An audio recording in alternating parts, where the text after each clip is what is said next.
নারাই তাকবীর সুবহানাল্লাহ আল্লাহ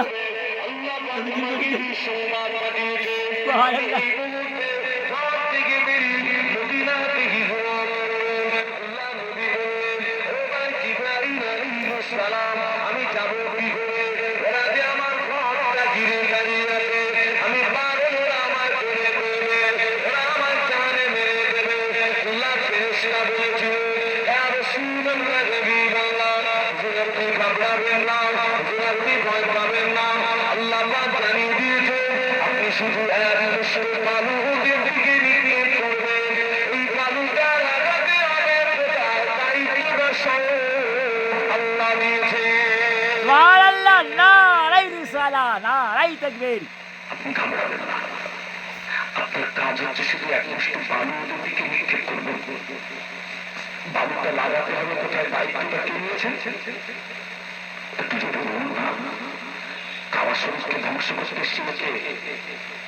আবরাহা বাদশা আবরাহা বাদশা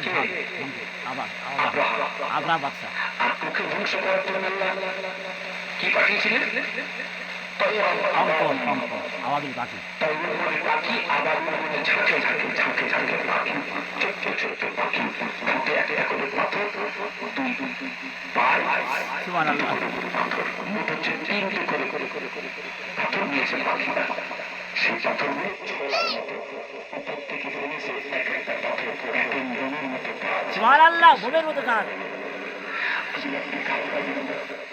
আপনি শুধু এক মুষ্টি বালুর দিকে নিক্ষেপ করবেন বাকি কাজ আল্লাহ কিন্তু যারা নদীকে মেরে দেওয়ার জন্য নদীর ঘরটা ঘিরে রেখেছে ওদের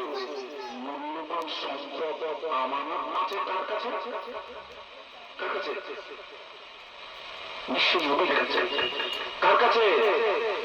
ওরাই তো আমার নবীকে আল আমিন উপাধি দিয়েছিল যারাই নবীকে মারার জন্য ওরাই আমার নবীকে উপাধি দিয়েছিল আল আমিন ওদের মূল্যবান সম্পদ নবীর কাছে আমানত ছিল আল্লাহ রাসূলকে আমানতের খেয়ানত করেছিল আল্লাহ নবী ওই আলীকে ডাকে আলী কাররামাল্লাহু ওয়াজহাহু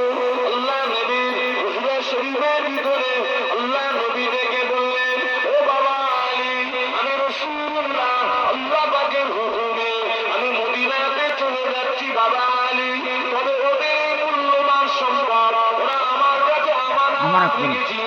এই আমানতের মাল আমি তোমার কাছে দিয়ে যাচ্ছি সুবহানাল্লাহ সুবহানাল্লাহ আমানতের মাল যেন খেয়ানত না হয় ওদের মাল তুমি ওদেরকে বুঝিয়ে দিও ও বাবা আলী আমি রাসূলুল্লাহ চলে যাচ্ছি আলী কাররামাল্লাহু বলেছিলেন ইয়া রাসূলুল্লাহ হাবিবাল্লাহ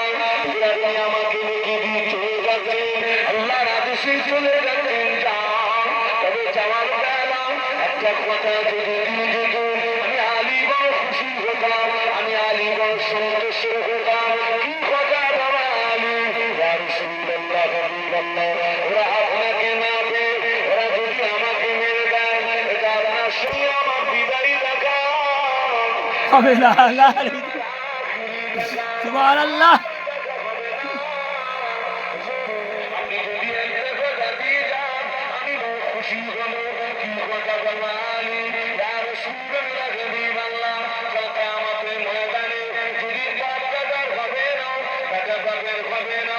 মা-দাদা মা-মেয়ের হবে না মেয়ে মায়ের হবে না স্বামী স্ত্রীর হবে না স্ত্রী স্বামীর হবে না ওই কঠিন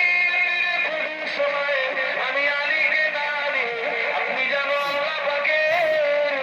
তার জান্নাতে যাবেন না আল্লাহ নবী বললেন ও বাবা আলী কষ্ট নিও না বাবা দুঃখ নিও না বাবা আমি আল্লাহ নবী কথা দিলাম কিয়ামতের ময়দানে আমি তোমাকে সঙ্গে করে না নিও আমি তোমাকে সাথে করে না নিও আল্লাহ পাকে জান্নাতে যাব নারাই তাকবীর ফুরফুরা শরীফ দাদা বিসালে সব নারাই সুবহানাল্লাহ নারাই সুবহানাল্লাহ নারাই তাকবীর নারাই রিসালাহ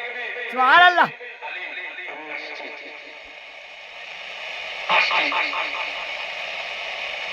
আর বলবেন না কোন কথা বোঝাতে গিয়ে এই পর্যন্ত এসেছি নবী ঘোষিত জান্নাতি সাহাবীদের ভিতরে আখিরাতের ভয় ছিল কতটা, আল্লাহর ভয় ছিল কতটা, কবরের ভয় ছিল কতটা, সেটাকে আপনাদেরকে বোঝানোর জন্য গুটি গুটি আগিয়ে যাচ্ছি। আল্লাহ রাসূল সাল্লাল্লাহু আলী কাররামাল্লাহু ওয়াজহাকে সেই নামগুলো বুঝিয়ে দিন, আলী তুমি আমার পক্ষে থাকো, আমি আসছি। তিনি বললেন এক মুষ্ট বালু নদীর দিকে নিক্ষেপ করে গভীর রাতে আল্লাহ রাসূল গুটি গুটি গুটি গুটি গুটি গুটি পায়ে আবু বকর বাড়ি ছেড়া সাহাবী আবু বকর সিদ্দিক রাদিয়াল্লাহু আনহু ঘরের দরজা দিয়ে এক রাত আস্তে করে নক করেছেন। আবু বকর জোরে লাগতে পারছেন না, আস্তে আস্তে বলছি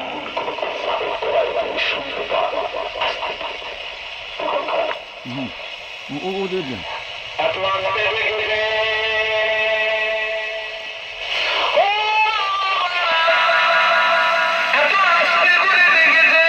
আস্তে করে দেখেছে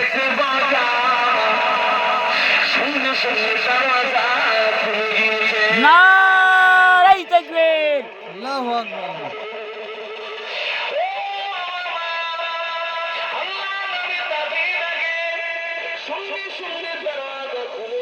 সুবহানাল্লাহ